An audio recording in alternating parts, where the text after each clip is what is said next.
Hey everybody, it's Mike Weller from the Weller Group at Keller Williams Realty. It is our monthly mortgage moment with Momi. I think we skipped last month. My apologies. Summertime's always tough, but we're back here in August with Momi. Hi, Momi. Hi, Mike. Hi, everybody. Good to Hey. see you. So yeah, good to see. I don't know if you're talking to me or the audience, but Everybody. You it's good to too. see you too. Um, yeah. So what's happening in the mortgage world? Everybody's kind of waiting for interest rates to go down. Not quite going down yet. Or are they going Not down? yet. I So mean, if anybody's watching the news or listening to what's going on in the market, rates have actually kind of clicked up a little, yeah, right? yeah, They're higher than they were last year. And over the past, I would say, couple weeks, or maybe even the past month, they've actually gone up. So obviously it's, with the lack of inventory and rates going up, I think couple things, people are gun shy to put their homes on the market, right? Because they're afraid that they're not going to get pre-approved for another loan, or find another home. And two, a lot of buyers are, they kind of put their search on hold. right. But rates do move with inflation, and Hmm. inflation has been coming down. Yep. And while rates haven't come down as much as we'd like this year, I do think that Q4 of this year and Q1 of 2024, we're going to start to see the rates trend down. And I'm still hearing in my little ear that there might be a refi boom next year. That'll be interesting. That'll be everybody who bought since like June of 2022 will have an Mhm. opportunity to refi, Yeah, bring their yeah. rate down a percent or who knows. I mean, this is all obviously crystal ball kind of stuff. Nobody knows for sure, but yeah, Well, crystal ball kind of stuff, but the data is all pointing to that. yeah, You can't have the inflation keep coming down, which it has been, right? I mean, right, what's inflation? 3 point right, something right now, yeah, 3.6, 3.4. You yeah, can't have it keep coming down and rates not trend down with it, because rates do follow inflation. It's right, just that there's been a lot of other things going on globally, and then just other things. I think also coming out of COVID, and a lot of the COVID programs going away this year, yeah, right? yeah. And we're having to sop up all that. And then the Fed's raising the interest rates too high, too fast. And then we have the bank bailout, if you want Silicon to call it Valley that, and yeah. Hmm. whatever you want to call it. But Sure. all those things affect the rates. And so Yeah. I do firmly believe that they will start to trend down. And by Yeah. next year, hopefully we'll have a refi boom, and everybody that bought in 2022 and last year or this year We'll see. can benefit from a lower rate than what they're getting now. When do you think the Fed starts to back off their increases and starts to lower the Fed rate? Wait, when do I When, think they will? yeah, yeah. If you had to predict the Fed, what would you say?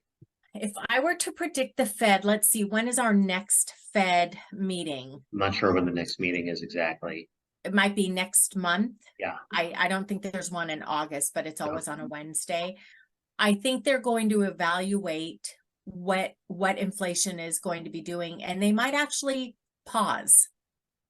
Yeah. If they pause, it will give all the numbers a chance to, because some of these numbers, they're 30-day lag. For instance, the rental numbers, they are a 30-day lag, and they're still fairly high. But I Right. do believe that rental rents are coming down, Yeah. monthly rents are coming down, but we don't see that in the numbers. So I think if the Feds pause and they look at all the numbers, it will kind of start to catch up. That's what they're saying anyway. Yeah. They're Yeah. looking at a pause.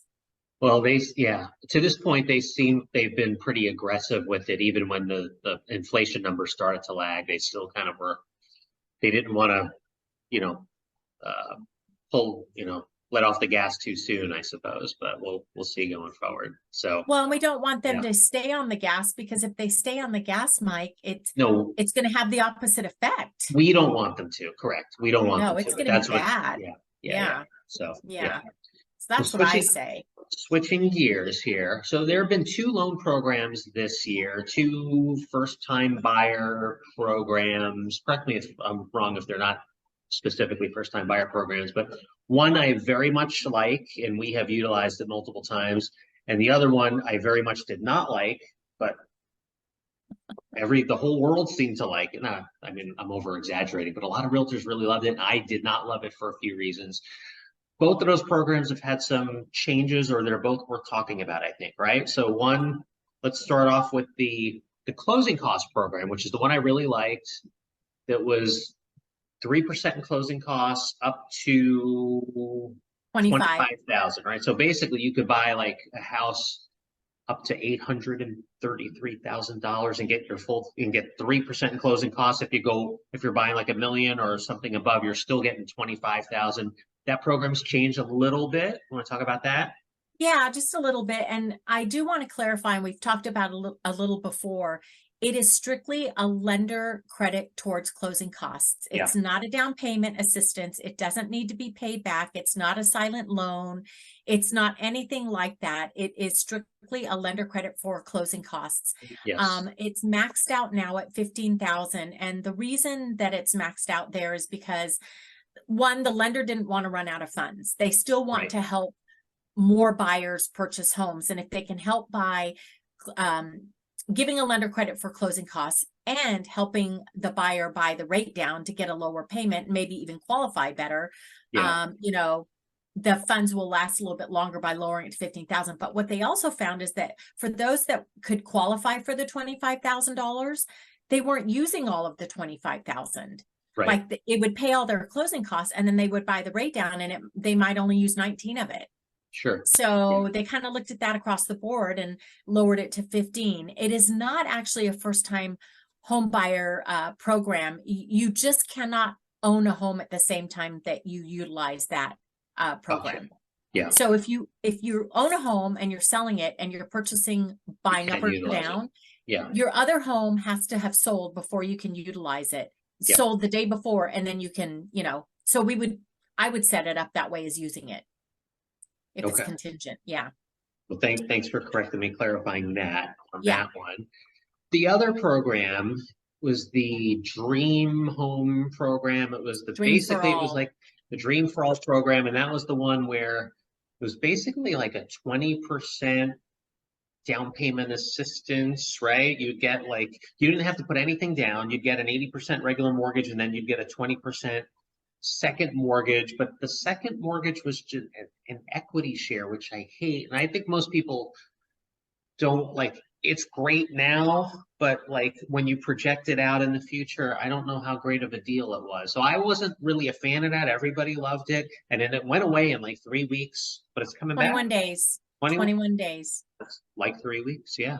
Yeah, 3 weeks. I mean, the hardest part about that, and I'm kind of in the same boat as you, Mike. I don't love the equity share program. Yeah. But people saw the ability to get 20% down from Cal HFA, which is the entity offering this Right. program, and get into a home. Right. And I think that outweighed the equity share part of it. And maybe Yeah. even some people didn't understand it, even though you had to go through counseling. Yeah. That went away after 21 days. I mean, the Yeah. funds were all used up, like Yeah. lickety split. And it was only a California program, which is astounding that it went away that fast, Went right? that fast. Yeah. Yeah. But there were a lot of people that wanted to get pre-approved and utilized it. It is coming back in some form or fashion, but I have not seen, I mean, the rumors that it's coming back, and I subscribe to Cal HFA, so I do get the e-news that they send out, but I haven't seen how it's going to be coming back. If it's still going to have an equity share component, if it's still going to be 20% down component, it may not be. It might be 15% or 10%. Right. So it is coming back. I think they're just working out all the kinks on that one. Yeah. Okay. But Well, it'll be people will have interesting. to go through counseling for that Yeah. one. Okay. And that was part of the issue, is when everybody wanted to do the California Dream for All and they tried to do counseling, the counseling websites actually crashed. Yeah. They couldn't Yeah. do it. Yeah. And I do want to clarify something on the lender credit for closing costs. It is only for primary residence. It's not for Sure. second home or investment properties. Right. You have Yeah. to live in the home.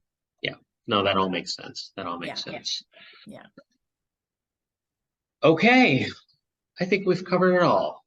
We have, and hopefully next month, Mhm. I'll have more information on the California Dream for All and what it might look like.